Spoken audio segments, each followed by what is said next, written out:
All right, what's up, guys? I saw you, Buck B. Buck B, first guy in the chat. It's a first. It's a first for Buck, I think. We're gonna give it a few more minutes while everyone kind of starts joining in. Canes actually sent me a D1 Baseball did a preview of Miami's schedule for the summer or for the spring, sorry, and schedule looks pretty tough for Miami. Schedule is pretty tough. You combine that with you just go. Let me take this off.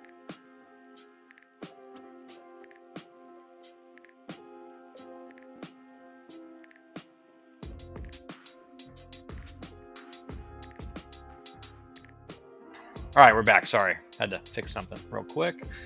But you combine that with, already being like kind of preseason looked at as a team that's not a regional team.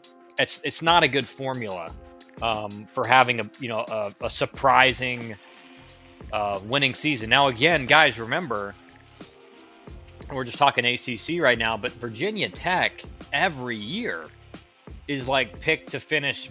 And again, it's just the last like 3 years. Every time I've gotten in the booth for like the first ACC weekend, and I'm looking, we go over, the preseason polls and the rankings of where teams are going to finish. Virginia Tech's always picked in the bottom of the ACC, and then they're always like a regional host contender.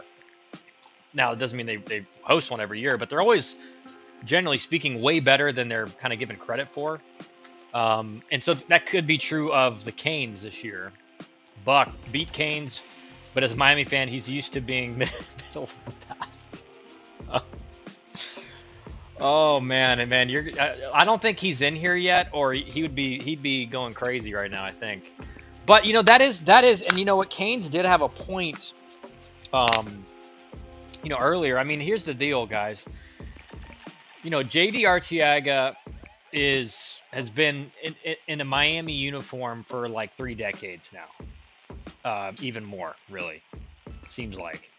And there was a lot of people around the ACC and college baseball that were really surprised he didn't get the head coaching job earlier.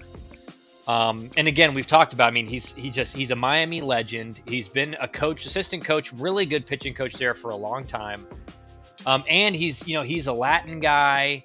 And Miami gets a bunch of those Southern Florida, Latin American players, or at least Latin American kind of immigrant players, guys whose parents came from either Cuba or Puerto Rico or, the Dominican and everything like that. And so he had that edge in recruiting those guys because he's a Spanish speaker. And he's just kind of, he's been in that situation, like those kids. So he was kind of always looked at as like the perfect fit to be the head coach there. And again, it just kind of took longer than expected. And this is just his second year. And I think Canes thinks if it's another really bad year, they're going to go a different direction. But to me, like a head coach needs like a 4-year deal minimum to really get a chance to show you what he can do. Because then remember, in that third year is where typically like everybody that comes in is going to be a guy you recruited. Whereas even in your second year, there's still going to be commits and guys that come in who you didn't commit or you didn't recruit, you may not have recruited. So I don't think JD's on the hot seat per se, but I think definitely year 3, if this year doesn't really go any much better, and Miami is one of those historic programs that you kind of just look at as like, if you're not in a regional minimum, that they're going to be upset. Like regional is, and even just making a regional to them is like a bad year, right? And that is true for like your a lot and the majority of your power 4 schools, is that you're thought of and expected to host a regional, at least once every few years. And so Miami's got a lot to going against them this year. Just a lot of A lot of portal guys they brought in. We looked it over last week. You know, the most turnover of any roster in the ACC, one of the highest turnover rates in all of college baseball. So a lot of new guys, meaning it's going to be hard to really project what they end up being. So Miami could come out the gates and all of a sudden, 5 weeks in, it's like, man, this is a way better team than expected. Or it could be the exact opposite. But they do have a very tough, and we'll get into that later, but they do have a very tough schedule. That's really going to be tough. Buck, in this era of NIL, portal, NCAA rules, craziness, the true measure of a great coach is consistent performance year after year. 100%, Buck. 100%. And like that's why you see these, like, the best coaches, they just win every year. Because one, they're adaptable, right? They've adapted to this new era, like you talk about, the NIL portal and everything.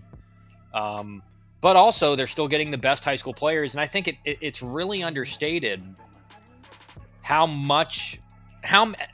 little of great evaluators there are out there in college baseball. Because listen, if you're a great evaluator, you're getting the best players, right? You're finding guys that other people aren't finding. You're seeing a guy who may not be ranked as high as you would like, but you're like, you know what? This guy's way better than what the rankings are saying. This guy's way better. And the best evaluators, I'll give you an example. A kid I worked with, Colin White, who's committed to Georgia Tech now. He's a stud, left-handed pitcher, 6'3". He's in the 26 class. I mean, he's up in the low mid 90s, just a stud. Okay. And really, like, a really good bat too from the left side with power. And James Ramsey, who was interested, was on him, went to see him play, and Colin wasn't playing. And he texted me, he's like, hey, he's not playing. And I said, well, I think he's maybe going to get an at bat later in the game. So he stayed for the game. He sees him have one at bat. And this is when he was like a freshman in high school. This is before all the rules changes. And he sees him go pull side down the line, foul for a bomb. Just foul. And he texts me, he's like, I'm all in. Like, I'm all in. I love the swing. All he had to do was see. So all he had to do was see him swing one time, right? He just had to see an at bat, and he's like, okay, that's what I want to see. That's how it looks. And he ended up going to a camp a few weeks later and getting an offer, and then eventually ended up committing. So it's just like, you're really good evaluators. They can see it, and they're not like, that doesn't mean sometimes they're like, I need to see him again. But when they know, and they don't like, I'm going to sleep on it, or I need to see him one more time. They like it, they see it, they move forward.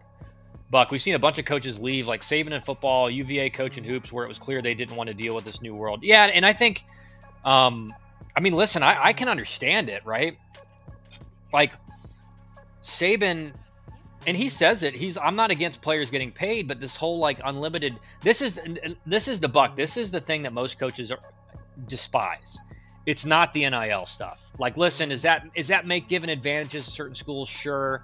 But those schools have always had advantages, and let's be real, they've found ways to pay players in other sports, maybe not necessarily in baseball, but they've found ways. And what they really despise is this unlimited transfer. So you can transfer this year, transfer next year, transfer that year. That makes it to where kids are you're not developing guys, especially in football, and Saban talks about that. But Saban was kind of near the end of his career, right? So he saw this coming. He's kind of locked up the best college football, maybe the best football coach of all time. He doesn't need to do any more. If he doesn't want to deal with it, I'm done. And he's doing a great job he's great on ESPN. But definitely there are coaches who are really, really do not like, it's not the NIL as much. Right? They may not like that their school gets no NIL and other schools have a lot, but it's the fact that, like, a kid can transfer every single year. When originally it was 1 year, right? You had one transfer, and then kids started filing lawsuits, and they just went, okay, unlimited. Transfer as many times as you want.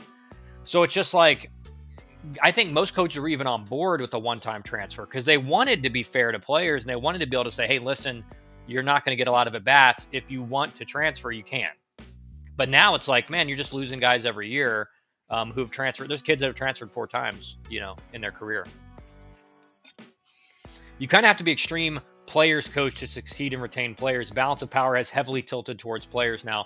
Yeah, and Buck, what I would say that was a caveat is that what the best coaches are able to do is they're able to establish, because one, you have to be the authority, right? So you cannot be buddy with players because when you have to call them out and hold them accountable, it's not going to go over well. You're going to lose the team.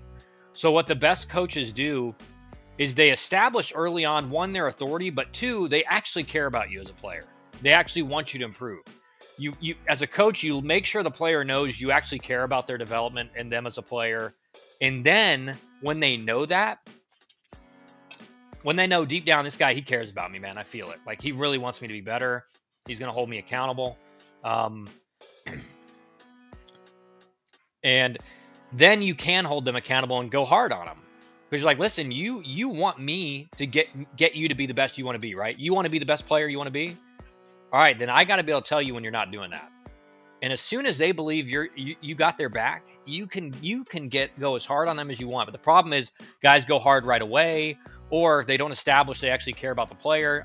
We've all played for coaches like that where you're like, man, this guy really doesn't care. Like, he's just here. He likes coaching, but he doesn't really care about me. And that's harder in other sports like football with bigger rosters. But in baseball, you can do a pretty good job of that with the majority of the team, to where they feel like, all right, I trust this guy. Canes, I won't take that disrespect, Buck. Huge disrespect. Miami used to be the standard in baseball. That was before I was born. They were 100%. Miami was the standard. I think I could be wrong, Canes, but I mean, for the longest time, Miami had the most alumni big leaguers of any school. I think it may have changed recently, but certainly they're like a top 5 program in terms of turning out big leaguers. So like that, and that was my attraction to Georgia Tech, because Georgia Tech's up there as well, I think, in the top 10. And so when I got offered by Georgia Tech, one, they were the number 1 team in the country at the time, so I knew they were good. We were going to be good. Second, 3 outfield spots were going to be open. And third, I knew Danny Hall, and my dad knew this, and all the scouts said the same thing. They're like, he turns out big league players. Like, he runs it like a pro. He runs the practices like it's a pro practice, lets you be you, doesn't try to change you too early. And those are all like huge green flags, right? It's like, this guy develops big leaguers. He lets you be you. He recruited you. And that's one thing that Danny Hall would always say is like, I recruited you for a reason. You be you. And then at the end of the fall, if we feel like, or in the middle of the fall, we feel like an adjustment needs to be made or anything like that. My freshman year at Georgia Tech, I did pretty well in the fall, but him and Brian Prince did make some slight changes to my stance and like kind of my hands, but they were small, right? They didn't change who I was as a player. They just made some adjustments that they thought would allow me to have more success, and ultimately it did. Canes, interesting note that I was able to ask Coach Tyner, who coaches at Towson. He's going to be staying at 8 scholarships. He recently just got an increase from 6 to 8. Yeah, I mean, schools like that, most of the schools in that level are underfunded, right? They don't even have 11.7. So, I mean, he just got a 25 or 33% boost to his scholarships from 6 to 8. He's going to feel like he's got loads of money now. But I think you are seeing, Canes, that even schools like Towson and the similar ones, they're going from like no scholarships to maybe a few, or 6 to 8 like this. And you're going to see that at all levels. You're going to see a slow increase over the next 3 or 4 years of programs like Kent State. We talked with Zeke Pinkham. He said, we're going to try to be at 18 or 19. So, I mean, they've already almost doubled their scholarships, right? And that's their goal, and their fundraising and everything to get there. So we're going to see cool schools do that. They're going to continue to increase scholarship. Canes, Coach Tyner has 2 rings at Miami. Yep. As a walk-on. Yep. Not many of those going to be happening anymore, right? We've entered the era of everyone is a free agent in college sports. If you remember, when MLB fought free agency in the 70s, the owners proposed everyone on a 1-year contract, and the union rejected it. I don't remember that, Buck, because I wasn't alive, but I have a general idea of what you're talking about. So the 1-year contracts who would ever agree to that, right? I mean, that would have been, can you imagine if everyone in the major leagues now was on a 1-year contract? That would be crazy. Zach, what's up, man? Afternoon, you should get 1 free transfer. After that, you have to sit out a year. Also, we need multiple year contracts. Imagine if every MLB player was a free agent at the end of each year. Zach, I think you're spot on. With the sentiment from coaches, like all the guys I talked to at ABCA, that was their big gripe, was that, listen, we want to give kids an opportunity to transfer, find a new spot, find a greener grass somewhere if they think they can find it. But this idea that you can just transfer every year, because there's always this knock on, like, well, the coaches leave for bigger jobs. Well, your coaches aren't going year to year. Your coaches really aren't going 1 year to this school and then 1 year to that school, 1 year to that school. And listen, they have a family they need to provide for. So of course, if they get a big time offer with a lot more money, like, they're going to take it. The players, and it's fine too, give them a year, give them a transfer year, but this unlimited transferring, it's creating chaos for coaches in the recruiting cycle. Because you never know who you're going to retain. You never know who's going to leave. There's guys you don't that we'll be able to keep that guy. Oh, he got offered $50,000 from another school. Well, he's gone. And then you're going to have guys you really want to keep that you can't. So, there's a lot of Power 4 schools that don't have a lot of NIL money. So you have like a freshman All-American, and now he's getting little birdies in his ear saying, hey, 150 from this school. He's going to leave. Typically, he's going to leave. There's the Drew Burress is a unique situation at Georgia Tech, right? I think a lot of people expected him to go somewhere, but he's got a great relationship with Ramsey, their hitting coach and recruiting coordinator, and Danny Hall, and he feels like he's underneath the best staff to improve him and make him a first rounder and get him to the big leagues. So he's not going to take a couple $100,000 to go somewhere else if he feels like he's in the best spot to develop. Not everyone is a free agent, aka Cuvée and Drew Burress. Yeah, I mean, that's it's and I know we talked about the unique situation with Cuvée Canes yesterday, but yeah, I mean, those are two very unique situations. Typically those guys are gone unless they're at a school that can just give them NIL money as much as they want, right? And there's not a lot of schools out there that can do that. There's not a lot of schools out there that can just go, okay, how much they offer you? Okay, 150 or whatever. We'll give you 150 or we'll give you 100. There's not a lot of schools that can do that, though they are growing. And in 3 years from now, maybe there's gonna be a lot more. Just because, listen, if you're a head coach in the ACC or the SEC and you're not getting a lot of NIL money, you're gonna go to the AD whenever you see him and say, listen, like, my plan is to win the College World Series. That's my goal, but we're not operating on an even playing field. This school can give out unlimited money, and we can only give out 300,000 or whatever it is. And there's actually a lot of schools that don't even have that much in the Power 4, just to be clear. So, and again, Canes, this is what I was talking about with Buck, is that really coaches aren't upset about NIL as much because, they all kind of get it. The kids are making schools a lot of money, let them get paid, whatever. It's this unlimited transfer thing. And I think Zach's right. I think you are going to see multi-year contracts come in at some point. You're going to say, hey, you're here for 2 years. You're getting 100 each year or whatever it is.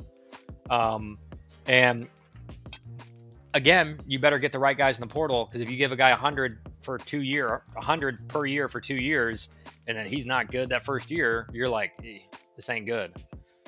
But we'll just have to see. I mean, this is a totally changing climate. It's a dynamic climate. I mean, a new thing could drop tomorrow. It could drop later today about multi-year contracts or whatever. What I would say, Zach, it's very unlikely that the NCAA peels back from the unlimited transfers, unfortunately, because what's your grounds for doing that? You already had that rule, and so many kids were suing that you just and you were losing cases, so you gave it to them. So I don't see a big chance of the NCAA kind of saying, all right, we're only going to do 1 year transfers anymore today or this coming year. I just don't see that happening. I think what you do is I think that you have to introduce multi-year contracts to make it to where schools can lock up players for a certain amount of years. That makes the most sense, and that's a way to combat it, because I don't think they're going to go back on their one-time transfer or the unlimited transfers. We definitely paid him good money, more than what GT's paying Burress for sure, but it would have got dicey, I think, with his dad working there. Even JD talked about his dad working at the school. Yeah. I'll say this, man. Georgia Tech does not have a lot of NIL.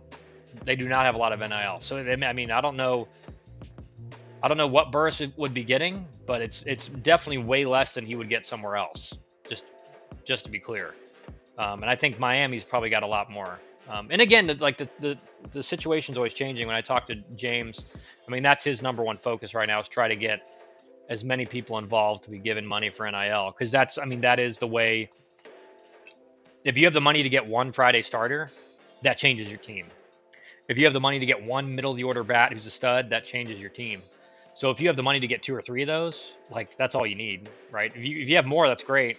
But if you can bring in a couple frontline horses in your rotation every year, again, it sucks for the freshmen that are trying to win a spot, but like that's what you have to do if you're a coach. You have to bring in just the best guys you can bring in. Extra innings, international tiebreaker. Last out at second, top of the 10th. Should the visiting team be playing for the 1 run at second, or should they play for more? 1 run at second. I mean, you can't think about other runs. You can't think about other runs. Like, and this is like the math. Like, there's a difference between what the formula tells you and then what actually happens in the game. Because a lot of analytics guys will tell you, you play for the long ball. You let a guy swing away or whatever. It depends on what the situation is. But certainly, if you don't score 1 run, you have no chance of winning. So you got to score that first run. You got to score 1 run, and then you got to hope your bullpen can hold you down, right? You got to hope that your closer, whoever you got coming in, is going to be able to get you 3 outs, especially if you got a swing and miss guy. And that's the other thing.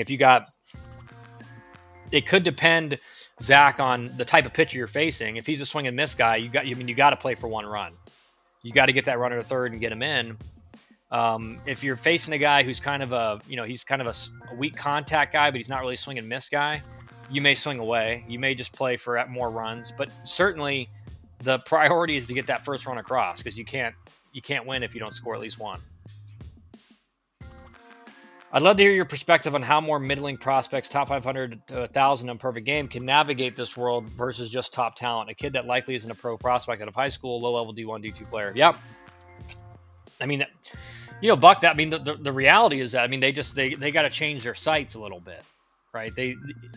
Your top 500. Listen, I was number like 480 something, I think, on perfect game in high school, and I ended up going to Georgia Tech. That is very unlikely now. For a kid at that same ranking. And it doesn't mean he's not better than a lot of the guys that are going to be getting those Power 4 offers.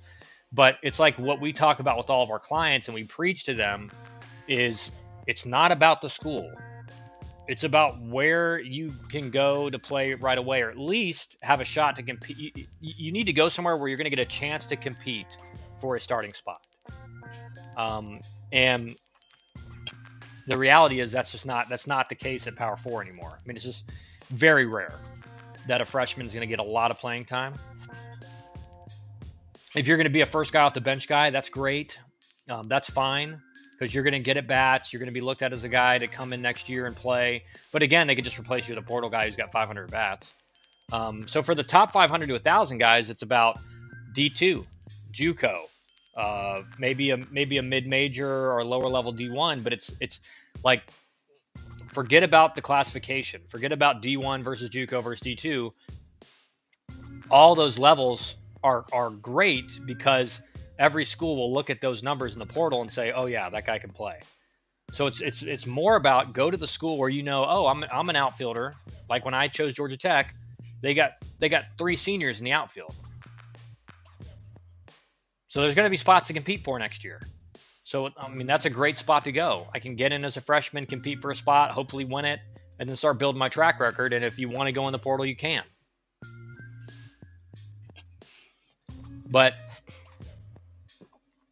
And I think and I'll answer some of these questions, and we'll get into one of the things I wanted to talk about, but also what a baseball game last night. That place was electric.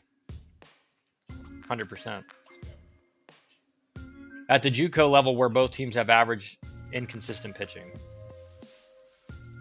Well, I mean, it depends on the JUCO conference, Zach, because there's some JUCO conference, like the Panhandle. I mean, they got really good pitchers. In the certain D2 conferences and stuff that have really good pitching too. Certainly they're not going to have the depth. They may have one elite guy instead of like 3 at the Power 4 level, but generally speaking, they're very close. some of those kids end of Miami are going to be really good players for us this year. Michael Fernandez, left-handed pitcher, one of our lowest rated signees.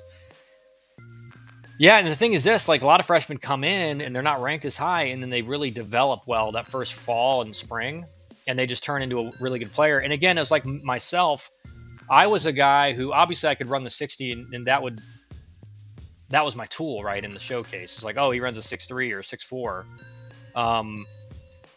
But in a showcase environment, I didn't look great, right? Because I didn't have a lot of pop. I could hit line drives everywhere.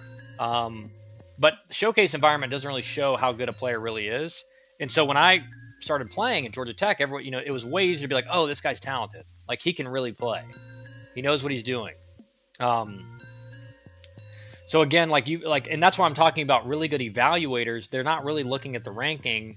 They may see it, but if they see, oh, this kid's ranked like 800th, and they're like, but this guy can play, man. They're not going to like, oh, but he's ranked 800th, so he's not good. Right? That's not what they're going to do. A good evaluator doesn't really care what your rank is. He may see the top, number 20 guy in the country and be like, I don't think this guy's going to play. AJ Siskar, both were top 500 to 1,000 in the rankings, and both will make an impact this season for Miami as true freshmen. Yeah.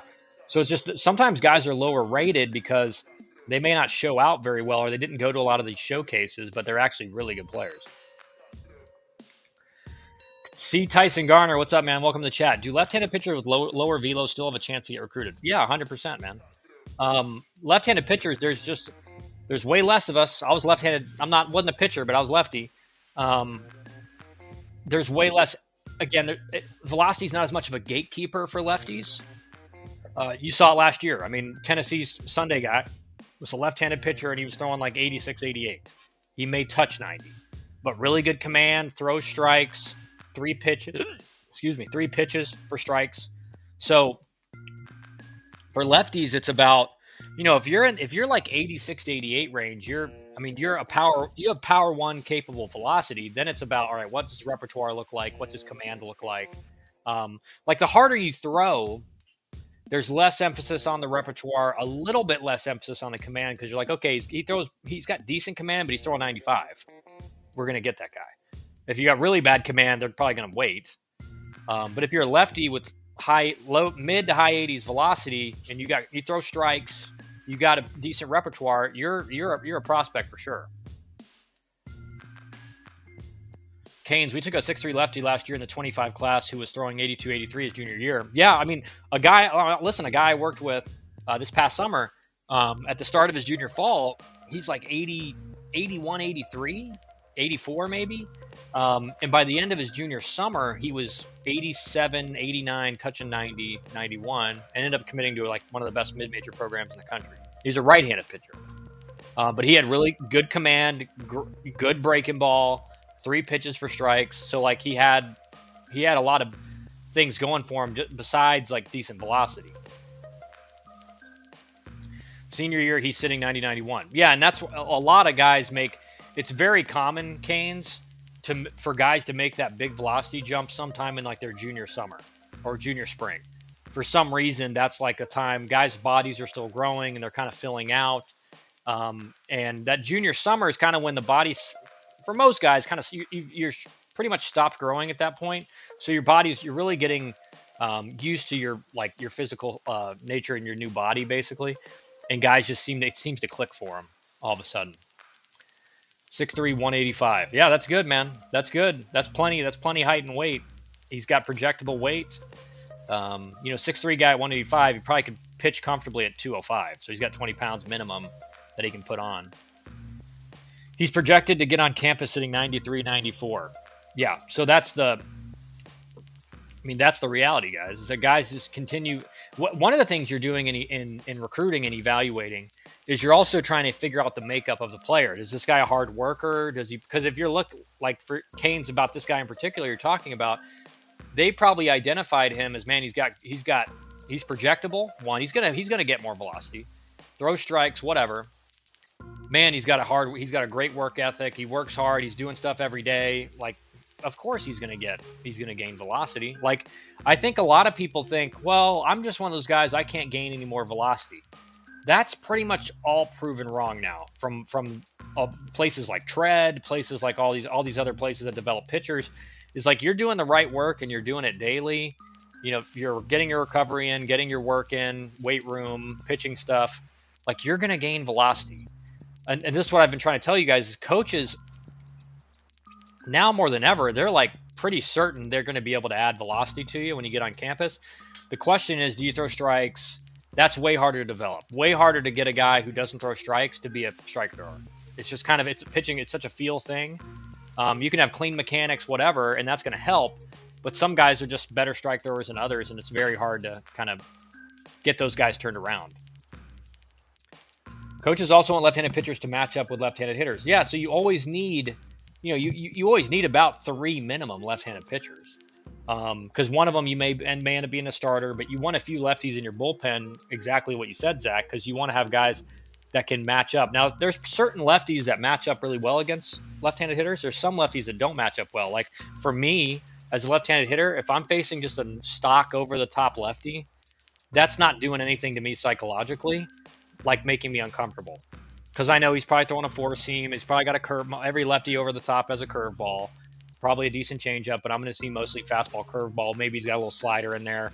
But I know what I'm going to do. It's not an uncomfortable bat. When you have one of these guys over here as a left-handed hitter, you never and you don't see it enough. That's what usually is that's the weapon in the bullpen, especially if the guys he's facing don't know how to make the right adjustments in the box to, like I said, when I faced a guy that was way over here, I'm on top of the plate. I'm making him as uncomfortable as he can be. Because I'm uncomfortable, it doesn't feel good. I'm going to make him uncomfortable like he's going to hit me with every pitch. And I would get hit a lot. Or he'd just yank everything off the outside corner of the plate and ball 4. Canes. I was questioning why we took his commitment because 82-83, but this is when I just got into into recruiting for baseball, so I didn't know about the velocity gains you make as you age. Yeah, it's very, like I said, some guys are different, but like it's very common that guys make a huge velocity jump, like 5 or 6 or 7 miles an hour, that junior year, some point in that junior year. Like my buddy from high school who played at Georgia Tech as well, he was our ace in high school. Ended up pitching a lot at Georgia Tech. Had a chance to play pro ball, but he's brainiac, so he ended up taking a job with like Lockheed Martin or something. And he went from like low 80s his sophomore year to junior year. He was throwing like up to 92. So it's just like he basically gained 10 miles an hour in a year. And again, it's like your junior year, you're kind of done growing. You're kind of filling out your body now. Your body's getting more coordinated again because everyone goes through that like awkward stage in your freshman, sophomore year where you're kind of still growing and your body's just kind of not coordinated as well. So it's very common.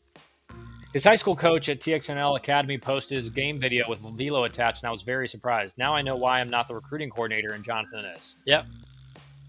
And like I said, man, like remember, and here's the deal: JD's probably really heavily involved in the pitching recruits because he's been a pitching coach forever. And like I said, you're really good evaluators. They can see a guy and know what he's going to be in a year or two. Like the Matthew Shorey guy I talk about all the time. His sophomore year in high school, he was like high 70s, low 80s. But elite command, awkward arm slot, 3 pitches for strikes. And there was a lot of schools that passed on him because they thought, oh, velocity's not where we need it right now. And I just remember thinking, man, this guy's going to be a stud.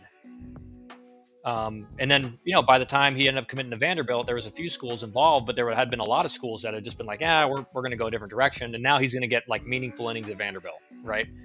So a lot of evaluators just aren't good at the projection part. All right, what is this guy going to look like in 2 years? And part of that is, all right, what's his weight now? He's 100, Matthew with his sophomore year was probably 145 pounds. So you're talking 6'1", 145. He's got like 50 pounds he can put on. So that's going to make that overall strength and muscle mass is going to have him throwing harder, no matter what. The question is how much. And then, Matthew was a really hard worker and really put the work in. And so he saw big gains, right? He didn't just go from low 80s to high 80s. He went from low 80s to high 80s to low 90s. Buck, you can definitely add velocity. My son trades with Texas Baseball Ranch, and Ron there has proven this. Have to start with good, healthy mechanics and then throw every day with specific drills, velo increases. Yeah, 100%. Really, the clean mechanics are one gonna. Again, there's really no correlation between clean mechanics and like a smaller chance of injury. But one thing clean mechanics are going to do, if your body is, again, we're talking kinetic chain, if your body's firing in sequence properly, you're going to throw harder, right? Because if your lower half, if your shoulder is leaking out early, instead of letting the lower half create space, hitting and pitching mechanics biomechanically are very similar. The front foot lands, lower half needs to turn and create that space for the arm to move. Everything follows that in sequence. You're going to throw harder. And then, like you said, Buck, it's like you're doing the right throwing program every day. You're eating enough calories and protein. You're working out hard enough. You're going to gain velocity. Like when I talk with potential clients or like even clients, I'm like, listen, this is a math equation. You're putting in enough calories. You're putting in enough protein. You're working out 4 times a week hard, and you're doing your velocity stuff. Like you're going to gain velocity. There's no, oh, it didn't work for me. If it didn't work, the guys who say it didn't work for them, typically they didn't put the work in. They skipped days. They didn't really work that hard when they're doing it. The guys that are very meticulous in their work and what they're doing every day, they see the results. No question. He's very low rated as well. So I was like, what's happening to our standards? But it's making more and more sense as the days go by. Yeah. And that's, like I said, Canes, Perfect Game and Prep Baseball do a great job. Like they can't be in depth. They can't give you an in-depth scouting report about every single player in the country. What they can see is like they come to a showcase, they get their metrics, and they can kind of project out on that. But they're not going to be 100% accurate on guys, and no one is in evaluation. No one is 100% accurate. People are wrong all the time. Like I said, most of your recruits that you have come in, especially back in the old days when it was all high school guys, over 50% of those guys are pretty much never going to play. Or they're not really going to be any kind of a contributor. So you're going to be wrong, and those are all guys that you think, hey, they got a shot as an evaluator. You're not bringing a guy in if you like. This is the issue, and I talk about this with my clients and parents all the time. They're not bringing in a guy 99% of the time unless they think he's got a shot to be a contributor for us. So there's something they see in him that makes them like, they're not saying, oh yeah, he's going to come in and be on the bench. Yeah, we're just going to recruit that guy to be a bench player. They're not recruiting bench players. They're recruiting guys they think can start. Then ultimately it's up to the player to show that when they get on campus. Lonzo can't weigh more than 140, 150. I saw him on his OV to Miami on official visit. He's very, very skinny. So him adding velo while still being skinny is good to see. Yeah, and that just means he's got to put weight on to become more durable, because that is, the more supporting muscle you have around this thing, it's going to help you in durability, but he's probably going to gain even more velocity as well. I mean, if he's 140 or 150, he's got a lot of weight to put on, and that's all calories and protein. If he's in a college program working out, he's going to be getting good workouts in. He just has to be eating enough calories and protein to maximize the gains, right? And that's something I wish I would known that earlier in my career, right? It took until my sophomore summer in college where my dad's like, you got to put on weight. And then I met with a nutritionist, and she was like, you need to eat 6,000 calories a day. And I did that, and it sucked for about 2 weeks. And then I got used to it, and I was hungry like every 2 hours. And I put on 20 pounds in 3 months. So it's like, if you're willing to do the work, and you're willing, because I knew I was like every other kid. It was like, I'm at home, I'm not playing summer ball. I can play video games and do this or whatever. But I went and hit every day. I worked out every day. I ate 6,000 calories every day, because I knew I'm not playing in the Cape. And I had a lot of scouts like, hey, I don't like that you're not playing in the Cape. And I said, listen, like, I have people that I trust telling me you need to be heavier. Like, you need to gain weight. You need to get stronger. And so I did. But if I did, because it's all about habits and doing something every day. So if there was a day where I'm like, I don't need to eat 6,000 calories a day. Well, what would happen the next day? The next day, same thing. The next day I'm going to be, I don't need to eat that. And then 3 weeks goes by and I've put on like 2 pounds. right? Instead of like, I was basically putting on like 7 pounds a month, which is crazy if you think about it. There are 6 disconnects that TBR talks about, meaning you're inefficient but also stressing elbow and shoulder. You can even see it in some big leaguers. We study Nolan Ryan a lot, who had perfect mechanics. Yeah, I mean, the thing is this. I'm a big believer in, like, if you're kinetically in sequence, you're going to throw harder. You're going to hit for more power. Your planes, like, you're probably going to throw more strikes because you're just moving in sequence. You can repeat that. But I've seen guys with the cleanest mechanics who have just suffered arm injury after arm injury after arm injury. And believe me, if there was any correlation to clean mechanics, meaning less arm injuries, major league teams probably still wouldn't even change a lot of guys. Because think about it, part of being deceptive as a pitcher is that there's a uniqueness to how you throw the ball. So one guy may be really good because he's awkward and he throws it from over here. This may be creating more stress on his elbow, depending on how his body moves. But if you move this guy who's pitched his whole life over here to like up here, and you got him with a short arm path, and he's moving, he may throw a little bit harder, but he may not be as deceptive anymore. I faced guys in my career who threw like low 90s, and it looked like it was 100 because they hid the ball really well, got on you. And then I faced guys that threw 100, and it was like he throws 92, like he wasn't deceptive at all. And the ball didn't get on you like a 100-mile-an-hour fastball typically did or does. And so it's like there's so many things that go into pitching. It's not just like, I hate to say this because I know there's going to be people that are like, you're an idiot, but it's not just about overall stuff. Like spin rate's great, everything like that, inverted break, like. It's not about your stuff. That's not the total package. Like some guys are deceptive and don't have, like, if you looked at his spin rates and stuff, he may not look that great, but for some reason he's one of the best pitchers in the country. But for some reason he's a really good pitcher in the ACC. I've faced guys who have really high spin rate stuff, and you're at the plate and you're like, doesn't look like it. Right? Because there's something about how each individual hitter reads the pitch from the pitcher. And again, you don't know. There's so many reasons why a pitcher is nasty, and like stuff is one of them, but other things are like how they move, how their release point is, how they hide the ball, stuff like that. Gosh, I got something in my throat. I wanted to ask you, what is something I should look for at the scrimmage? Something that will tell me that if we have some solid players or not. Okay, I'll tell you right now. See how many guys hustle. How many guys are hustling? Canes, because that's what that tells me. I'll give you an example. Danny Hall at Georgia Tech, when I was there, he held you to a very high standard. And so if guys were jogging, guys weren't doing well on defensive work, all right, go to the line, and we'd run sprints. And to me, if players, like, the least you can do as a player is hustle on every play, run as hard as you can. And I think coaches have gotten a little bit lackadaisical on that. And so that tells me, again, if everyone's hustling, that means there's a standard that's being upheld, and players know if they don't hustle, they're not going to play, or you're going to get sent home. Hey, you know what? Come back tomorrow when you want to practice, because you don't want to practice today.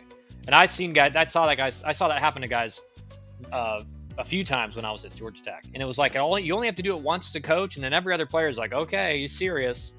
Like, we don't want to be jogging at first or whatever. So check and see how many guys are hustling. Are guys jogging down the line? See if they're hustling. That's a good sign that you have a team that's going to play hard. Something also to increase my baseball IQ. Well, I think you got to watch. Baseball IQ is really hard to develop. It just comes from watching the game. So a good example I saw this morning was Francisco Lindor. He's a runner at first, and it's a double play situation. Ground ball gets hit right back to the first baseman, or like to the first baseman's left, taking him towards first base. What does Lindor do? He doesn't run to second. because he knows that first baseman is taught his entire life, if he goes to his left, you touch first and throw it to second. So Lindor just kind of steps back towards first a little bit behind him. First baseman tags first, throws it to second. Lindor just scoots on to first, and he's safe. So he prevents the double play. That's a high baseball IQ, because 99% of your base runners, as soon as the ball's hit, are just going to go run to second and probably get thrown out. So just watch the game and watch the situation, understand what the situation is, and try to figure out, okay, what is the goal in this situation, and see if the players end up doing that or look like they're attempting to do it. Ron would argue there is a correlation between mechanics and arm injuries, and he has pretty compelling evidence. Rockies and Astros pitching coaches are from his coaching tree, so some are tracking. And again, I'm not like discrediting what he's saying, Buck. I'm just saying there's a lot of pitchers out there with really clean mechanics who are like injury bug big time, and there's guys with mechanics that you would think, again, this is because the argument is that if you have really clean mechanics, you're going to be way less likely to get injured. I don't know what the percentage chance is. Is it 50% less? Who knows? But there's guys with like really bad mechanics, or mechanics maybe not bad, because it's obviously the mechanics are working for them. They're elite pitchers in the big leagues, but they never seem to have arm injuries. They never get hurt. And if it were the case that, well, you're creating a lot more stress on your elbow down here, then everybody that threw down here would have some kind of elbow injury. But it's not the case. And again, I'm not saying that there's not some correlation, but I'm just saying it's not a massive correlation. Because and again, it's anecdotal from my side. Basically just saying I've played with guys with like Josh Hader, for example. I mean, he throws like over here. He's never really had a major arm injury since he's been in the big leagues and the minor leagues. I think he might have had Tommy John like really early. But since then, I mean, he really didn't have any crazy injuries when I was playing with him or when he was up with the Brewers. And so, I mean, everybody's different. It's just like everybody's body is different. And in that sense, because everybody's body's different, and this is kind of the motor preferences stuff that I'm actually reading a book on right now. So I'll give you guys my review of that when I'm done with it. But like everyone's body functions differently. Like there's not one person that functions the exact same as another person. That's why when I tell you guys, like, you see Mike Trout swing, like, don't try to copy Mike Trout swing, because his body moves uniquely compared to yours. So you may get close, but you're not going to beat Mike Trout if you swing like him, right? And that's what a lot of hitting coaches do wrong, is they say, well, let's replicate this guy, replicate this guy, replicate this guy. It's like, but you're not that guy. And so, let's see, Buck, what you have to say here. It's what your definition of clean mechanics is. There are these 6 things you can do that puts more stress on it. It can look clean, but still can be putting that stress on it. No, I get what you're saying, and I'd have to look at it to understand it. And I know who Ron is, but I'm not really a pitching guy, and you guys know that. So I'd love to look at it, what his stuff is and what the 6 different things are. Because you are right that guys can look like it's very clean mechanics. But what I would say is typically, if you have clean mechanics, your body's firing in kinetic sequence properly. So your lower half is turning, then it's your core, then it's your arms, then it's your hands. So which is the exact same for hitters. That's the kinetic sequence that's going to allow your body to fire in an efficient way. If one of those fires before the other, you're out of sequence, you're not as efficient, you probably can see a lot of improvement in your overall ability.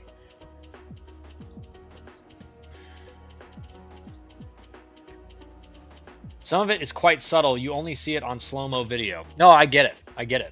I mean, I have a general idea of what you're talking about, but again, I'd have to look at it myself and see what I think. Again, I'm not a pitching guy. I don't want to act like I know everything about pitching. I'm just saying, I've seen guys with like that. Every scout in the world, every performance guy, every pitching coach would say, man, this guy's got like clean mechanics. Like it's just works really fluidly, nothing out of whack, elbows in a good position, and boom, arm injury. Because the other thing is this, Buck, and this is kind of what I'm getting at, is that The arm is not made to your elbow is not made to do this at a high velocity. It's just not. So you can be as clean as possible, but that UCL is not made to throw it at 95 miles an hour or 90 miles an hour. So at some point, for most guys, there's something's going to happen, but it's interesting. One example, when the foot plants, the throwing arm needs to be up and elbow at 90 degrees or less. Yep. No, I know what you're talking about there. So the elbow basically needs to be his front foot strike. He's up here, and it needs to be at 90 or less. So it can't be like here, because that's going to create some issues in the shoulder. But then he's going to turn, and my external rotation is so bad you can tell. But then he's going to turn, get here. I wish Dusty Isaacs was on this stream because he could talk to us about it. Pitching guy. Canes, D1 Baseball put out that Arkansas is the best recruiting program in the country. I almost laughed. As an advisor, who your top recruiting program? Mine is LSU. Well, it's not really a fair assessment, right? Because I would say generally speaking, some programs, typically programs are either really good at recruiting pitchers or really good at recruiting hitters. I'll give you an example. I mean, Georgia Tech is like renowned for recruiting elite hitters, just renowned for it. Not only recruiting them, but developing them. The pitching, as most people would say, has been the part where it's been a little bit of an enigma because there's so many talented pitchers in the state, but Georgia Tech's pitching staff always seems to be a little like behind the hitters. I do think, from talking to the staff, I mean, they feel like the freshman arms they have on campus right now are maybe the best group of freshmen they've had in a long time. Guys who can come in and pitch right away. But, I mean, certainly LSU's up there, right? Because LSU is a premier program. Tennessee, same thing. When you're going to the College World Series every year, or generally speaking, you know what I mean? A program that every year is expected to make the College World Series, you're going to out-recruit guys. Because everyone wants to play on that team. The question is, do they bring in winners? Do they bring in winning guys and that they're winning every year? LSU is certainly up there. I think conference by conference, like look at what teams like Virginia Tech, for me, is a great recruiting program because they're at a disadvantage compared to most schools. They have no NIL. They're not really increasing any scholarships from what I'd heard. But every year they got a playable team. Like they got a winning team every year. Look at what Chris Pollard's done at Duke. I mean, Duke didn't make a regional for like 70 years until 2016. So Chris Pollard came into a program that most people would say, it's really expensive, super high academics requirements. You can't win here. And he's turned it into a powerhouse. So, I mean, give Chris Pollard credit, man. Like what he's done at Duke, are you serious? So I would put them in. I mean, Duke's got to be up there with some of the best recruiters, right? So to me, it's like you're looking at, okay, how hard is it to recruit to this school? So at LSU, it's not hard to recruit to LSU, meaning everyone wants to play at LSU. That doesn't mean it's hard. You still got to identify the best players, but like LSU is going to win on guys because they're LSU. All right, that's not taking anything away from Josh Jordan because he was the architect at Duke, right? Recruiting coordinator at Duke. He's the one who, with Chris Pollard, I mean, turned Duke into a national program. So certainly LSU's up there, right? Because Josh Pollard, he did that at Duke. Josh Jordan, he did that at Duke. He can definitely do that at LSU. But I try to look at, all right, programs that it's really hard to recruit there, but they win still. And they're like a top 25 team. So there's a lot out there. But I think it's a more nuanced discussion than just like, well, this team has the best recruiting class. Because we all know those are kind of BS. He has some good YouTube videos. I'll try to find for you. Awesome. Thank you. I'd love to watch it. We can even cover it on a stream maybe. I would. Tennessee and Arkansas are very good developers of talent. Yeah, I mean, Elander, what he's done at Tennessee. I mean, think about Tennessee when Elander and Vitello and those guys and Frank Anderson got there. It was the bottom of the SEC. It's a national program, but in baseball, not really thought of that way. And in a few years, it's a national title contender every year. So give Josh. I mean, again, Elander's up there, one of, if not the best recruiters in the country. Talked to him at ABCA for a little bit, and he's doing good. Family's doing good. He was dating, I think he was, I don't know if he was married or he was dating the girl that he's married to now when we were teammates, and I was dating my wife that is now my wife at the same time. So they became fairly close when we were playing together in Lynchburg, Virginia for the Hill Cats. That is developer of talent. When they said top recruiting program, I'm thinking of player ratings. Yeah, I get what you're meaning, but like the player ratings aren't accurate, right, Canes? Like I played with guys when I came into Georgia Tech, there were guys ahead of me that were top 100 players. And you watched them play for 3 or 4 inter squads and you're like, what? This guy's a top 70 or a top 80 player? So it's like those things are generally speaking, some of those rankings are fairly accurate, but some of them are just dead wrong. So it's hard to look at, okay, well, they had the number 2 recruiting class in the country, which I think Georgia Tech had for the 24 or maybe it's 25 class. I could be wrong. I think it's a 25 class there, or 24, their top number 2.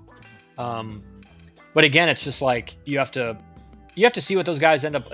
It's not just about recruiting the talent. It's like, well, how many of those guys turned into contributors?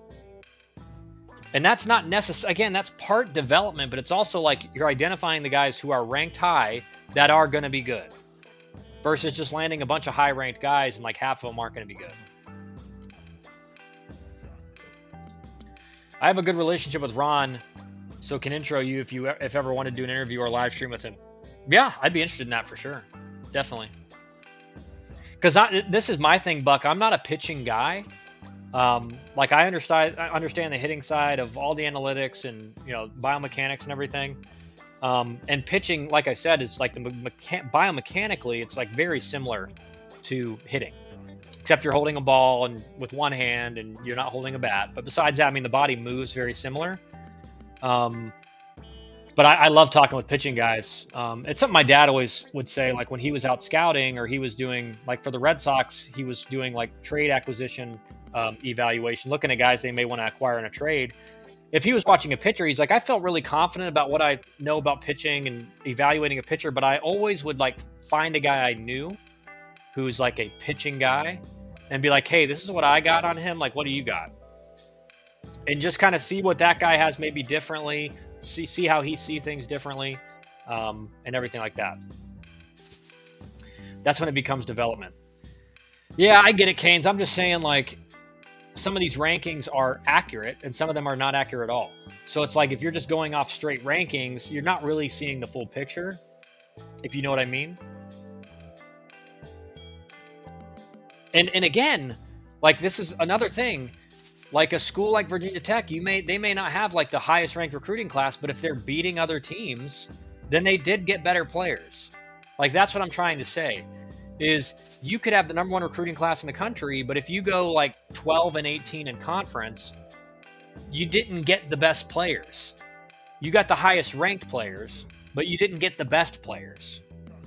So it's not about who gets the highest ranked recruiting class. It's about who got the best players. And as a coach, you have I think it is understated how much baseball coaches have as an impact on the games. Because it's not like basketball where you're running plays, or you're running a different defense and you're making adjustments, or football you're calling a play every play. But in baseball, it's like the coaches that are really good, they have a major impact on the game. It's sometimes not talked about. I mean, I've talked about it a few times, but it's also about do you hold your guys to a standard in practice to where they will show up on game day in a big way. But I get what you're saying. I get what you're saying about the development, but my point is this: if you win the national championship, you had the best team. You had the best team, so you had the best players, generally speaking. And your team, your players came together as a team and played as a team. So you may have really good individual players, but when the game starts, they don't make a good team.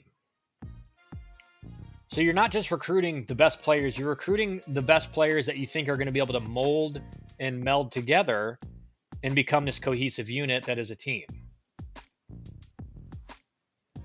If that makes sense.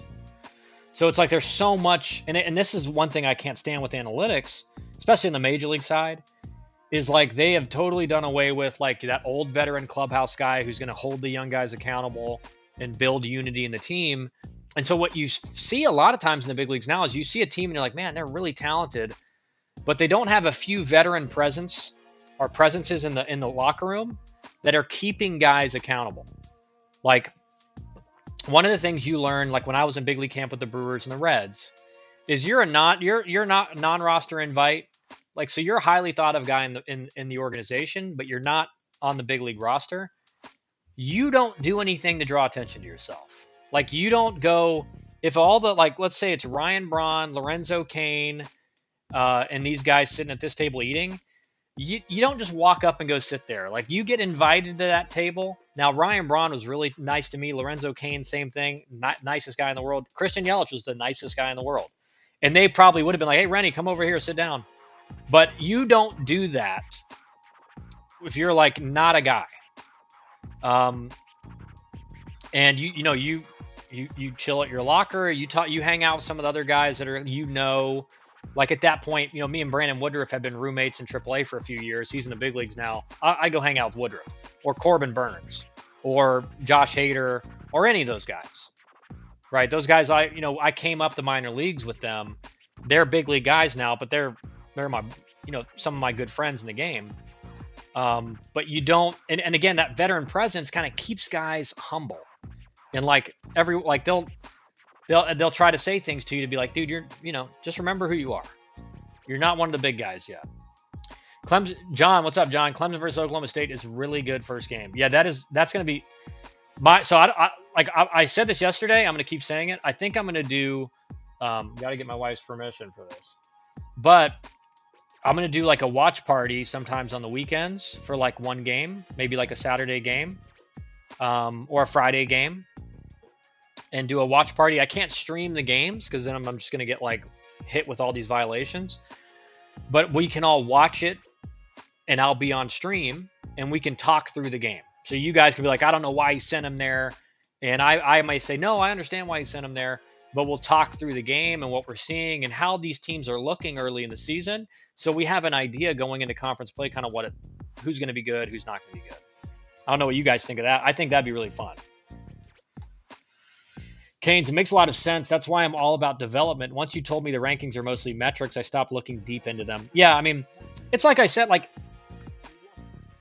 I just don't want it to come off like I'm bashing them, because I'm not. Because I think, listen, it is very valuable to have your metrics documented by a trusted source. Because again, coaches, that's how they verify metrics. Like if I send a guy to AJ Batista at Georgia Southern, their pitching coach, I send AJ a guy, text him and say, hey, here's some video on him. This is how hard he throws. He's typically around this range. Well, he can go pull up perfect game right there and be like, okay, Kyle said his velo's right here. He's gained a little bit. Okay, yeah, the last summer he was just a little bit below that. Okay, that makes sense. So they can go out and go to Prep Baseball site or Perfect Game, and they can see verified metrics that they know are accurate, generally speaking. So they're really important. But again, some of these, they're gonna, when your business is mass scale like that, and you're having thousands upon thousands upon thousands coming in and getting rated, you're gonna miss on guys. That's just the nature of the beast. They can't measure if the guy is horrible at defense or not. You're right. That is tough because they hit him ground balls. And that's a great point, Canes. I mean, that's the hardest thing. The hardest thing for a coach really to evaluate, because you have to see the player so many times, is the defensive part. Because think about it. You may go see a shortstop and he gets like 3 routine ground balls with slow runners. You're not seeing anything. You don't know if he can play shortstop. You just saw him get 3 routine balls. So you may have to go see him 3 or 4 times to get a real feel for, okay, he can really play short. And in a showcase, you're never going to get a feeling. You know how hard the guy throws, but you really don't have an idea if he can play short or not, because that's really only something you can showcase in a game. With base runners, with different situations, show off your IQ, playmaking ability, all that. You can't do that in a showcase. John, sounds good. Dodgers going, bruh. What's up, bruh? Bruh, bruh, man. Dodgers going crazy. Yeah, I mean they are. Um, and I think the people that are getting upset, like I understand why people are getting upset. They're like, man, the Dodgers like cheating. But this is this is the thing. When you have a lot of resources and you're a winning team, everyone wants to play for you. But think about this: the Dodgers are, they're all those payments are back. They're in the future. They're Bobby Bonilla, or they're deferred. So in 10 years, Dodgers are going all in now. In 10 years, that payroll is going to be disgusting, right? Because they're going to be paying over 100 million, maybe more, to guys that aren't playing on their team anymore. Now that's crazy, right? So we'll have to see. We won't see those effects for like 10 years. But 8 years from now, if the Dodgers are bottom of the barrel in the MLB, we'll know why. Because they went all in for these next 4 or 5 years. I think Clemson takes that one. I don't know, man. Like, Oklahoma State, man, the Holiday boys, like, they know what they're doing. It's going to be a good series. I'll say that. Oklahoma State preseason 17, Clemson preseason 15. So, I mean, it's any man's game. And we'll find out how good Clemson is and how good Oklahoma State is, right? Like, these opening weekends that are big matchups are great because you really figure out who's who. Because there are a lot of teams that beat up on kind of weaker competition early in the year, and they're like 12-0 to start the year, and then they get into conference play and they're not good. So that 12-0 didn't tell you who they were. But these opening weekend tournaments and stuff, like Clemson facing Oklahoma State and all these other ones that are coming up, and D1 Baseball, I think, is going to have exclusive streams access for it. I may reach out to D1 Baseball and say, hey, I'm going to plug you guys. Let me stream the game, one of these games on stream. Maybe I'll reach out to Kendall or Aaron Fitt, see what they say. Canes, defense has become one of the big things with me. Never seen a team have so many errors and bad baseball IQ than Miami last year. Yeah, I mean, defense is going to kill you. Pitching wins you games, and pitching and defense wins you games. Especially in college baseball, where the difference between your average defender and an elite defender is way bigger. Right? In the major leagues, like an average major league defender versus like a 65 defender, there's a difference, but it's not a huge difference. In college, like your run-of-the-mill shortstop versus like an elite shortstop in college is like, it's astronomically different. So if you're a very good defensive team and you can pitch, you're going to win games. And that's what every coach was telling me at ABCA and, on the plane beforehand. It was like, I think pitching's the way you got to go now. Like, you got to recruit elite pitchers and you get the best hitters you can, but the priority is the elite pitchers, because in this climate, you can't, if you have okay pitching, you lose. I also learned something about catchers from JD the other day. I was thinking we were going to start true freshman at catcher because of his bat, but I didn't realize how much the catcher actually does. Calms the pitcher. He's basically also the, he's like, I know where you're going with this, Canes. Listen, your catcher, like, if he's a great bat, great. But if he's giving up pass balls all the time and he can't frame, the running game's not really as big of a deal anymore. Like, you still want a guy with a strong arm and can quick release and accurate. But just most teams don't run enough anymore for it to be like a major factor. But you really want is a guy that can, number one, over anything, is he blocks everything. Because that free 90 feet in college baseball, that pass ball in an inning that all of a sudden allows a single to score a run, that kills you. That kills you in college baseball. You have to have a guy that can block. Secondly, he's got to be able to frame. Strike zone's way smaller now, so a guy that can steal strikes, really present the ball well to the umpire, that's a huge bonus. And then, as long as he's a decent enough catch and throw guy where they're not going to be running all crazy on him, you're fine. But the bat is like the third most important thing there. Because who cares how good of a hitter is if he literally gives up like 6 or 7 pass balls a game? You're screwed. You're losing if that happens.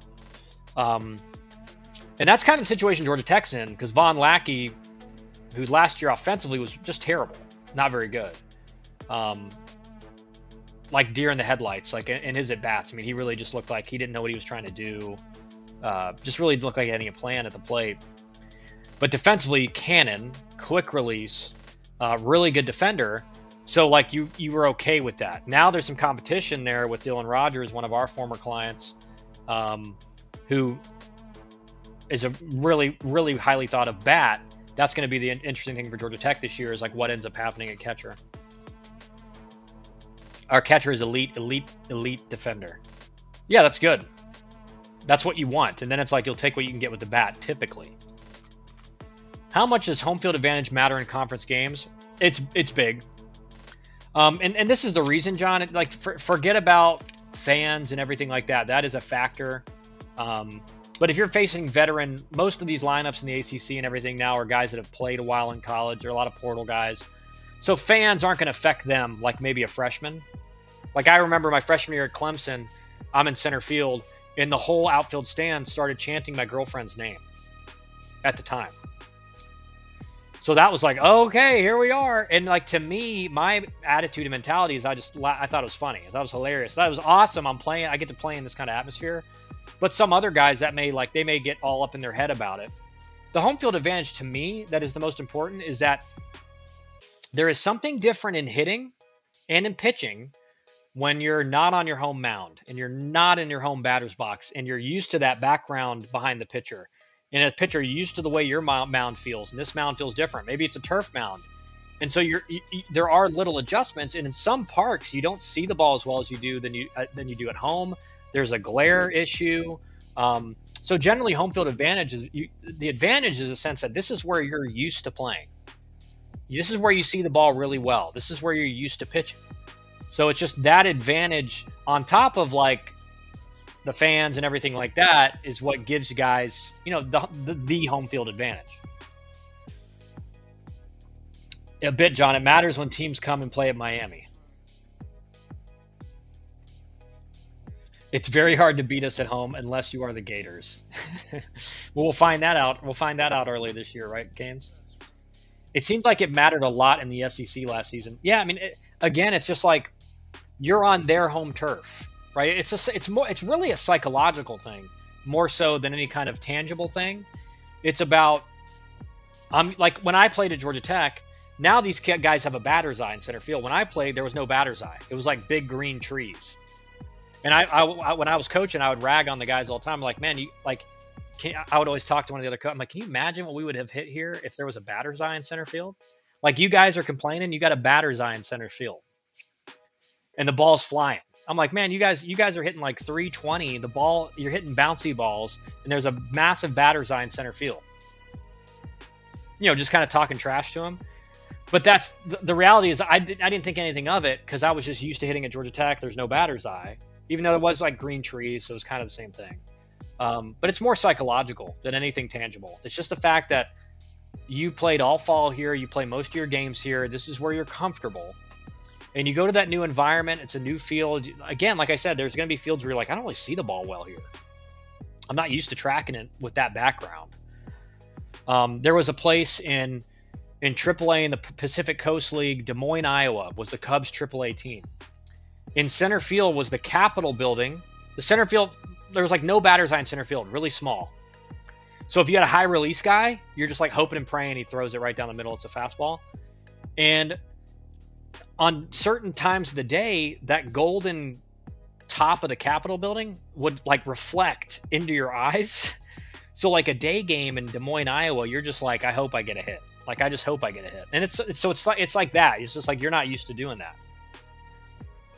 I feel like it depends on the team as well. Logos have different kinds of weight, in my opinion, when it comes to home field. Yeah, like when you go to Florida State and they're going to be saying, you 2 strikes get on you, they're going to start chanting, K time, K time. There's added pressure. Now, some guys get better because that, some guys get worse. That stuff never bothered me because it was like, this is what I wanted.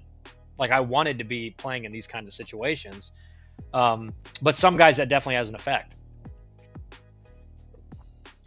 We have never lost a road series to Duke. I feel like it depends on the teams. Yeah, it does. And each individual team has sort of like different teams in conference that you've like dominated recently. So like if you're at Miami and you're going to Duke, you're like, oh, we beat these guys every time. Like this is what we do. So there's that as well, where like the home field advantage may not be as big because this team's always owned you at your field. They beat us at home last season. Yeah, I kind of felt like you were going to say that, Canes. John Will. What's up, John? Y'all also had hotter bats, so it evens out. No, I didn't. No, I didn't. I played, my first year was when they instituted a BB core. My freshman year was the first year of BB core bats. So it was dead balls, the worst bats ever made. And look at the, John, if you want me to prove to you offensively how much worse it was when I played than right now, and before when they were using the loaded bats, I can show you. I mean, ask these guys in the chat. My teams at Georgia Tech were like the best offenses in the country. My freshman and junior year, we hit like 48 home runs as a team, and we were like up there in the national rankings, like top 10. That would have been like 200. That would have been like 220th last year, or it might even been less, like 250th last year in Division I. So I didn't play with the hot bats. And to be honest, like the bats combined with the balls now, it's hotter than previous years. It's hotter than before BB core. Maybe not as hot as like the drop fives, because that was ridiculous. But like Kevin Parada broke the single season Georgia Tech home run record 2 years ago. Drew Burris almost did it again last year. He hit 25. The record was 25, so he tied it, but Parada's was 26. So I promise you, I didn't play with hot bats. I played in the worst offensive climate in college baseball history. Maybe sometime in the early 1900s was worse. I don't know. But in the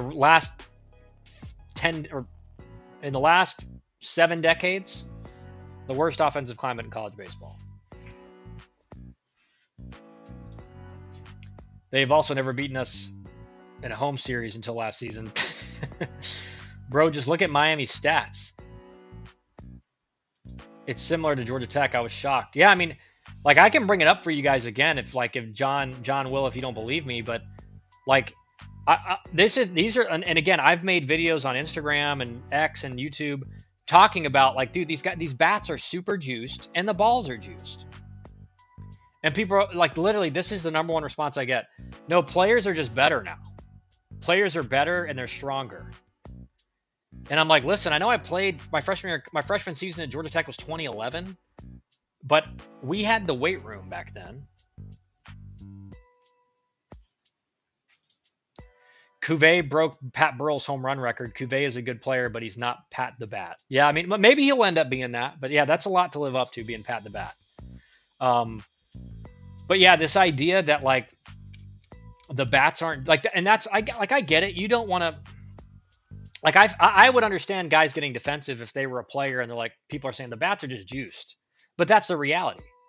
The ball, they're playing with a like zero seam professional style baseball, and the bat technology is way better 13, 14 years later than it was when they first came out. When they first came out, guys, I'm not kidding you. The first time I ever swung a BB core bat was my freshman fall on Georgia Tech's campus. And I remember taking BP and going, oh my gosh, like I could barely get it out. Like, you know, may hit one out every week. That's how bad it was.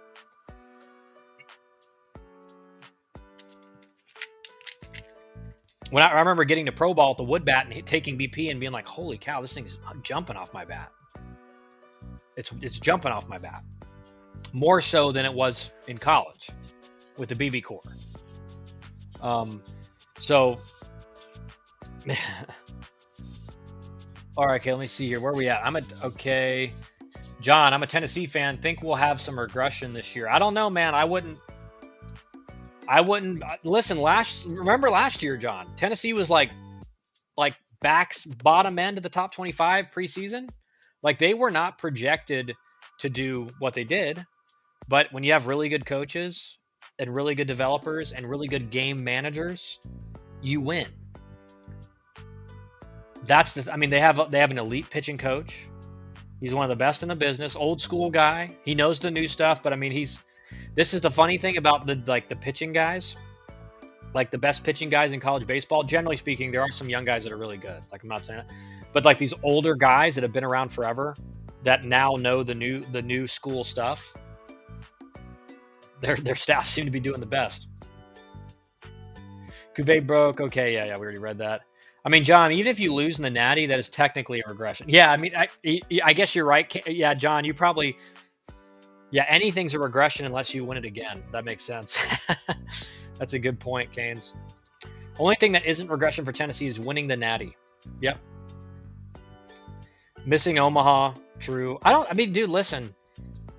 Dude, Tennessee is going to be fine. Like, I think it's, at this point in the game, they're like a lock for a super regional, right? They're preseason number 4, so they're way more highly thought of than they were last year. They're going to be loaded. And so Tennessee's going to be fine. If I were you, I would not be worried. Like Kane said, I mean, everything is a regression unless they repeat, which is, I mean, almost impossible in today's age to do. But, you know, they certainly could do it. They certainly could do it with the team they have. I mean, again, you have some of the best. Tennessee has one of, if not the best coaching staffs in college baseball, bar none. I'd like to give you guys, you know, I had a little hand in this because their director of player development, Luke Bonfield, was a young guy my last year in pro ball when I went to Indy ball. He was on the team. And I gave him some older guy tutelage as he was playing and showed him the ropes. And now he's, you know, the player development guy at Tennessee. So I talk to him every once in a while, but he's doing good. We got a few more minutes here before we end it for today. John, Georgia Tech could be really good. Yeah, I you know, from talking to the staff and people around the program and some guys that have seen them, it's all going to come down to, can these freshman arms that they brought in live up to or step up, right? Be good in meaningful innings, because they're going to have to utilize them. But they're like, again, that's always the question mark for Georgia Tech. It's always, is the pitching going to be good enough? And I feel like the bright side is that they do have a lot of freshmen that threw really well in the fall. They feel like they're going to have the most velocity they've had in a long time. And not just velocity, but guys that can pitch. So we'll see, right? We don't know if that's going to be the case until the season starts, but we got a few more weeks here and then we'll find out.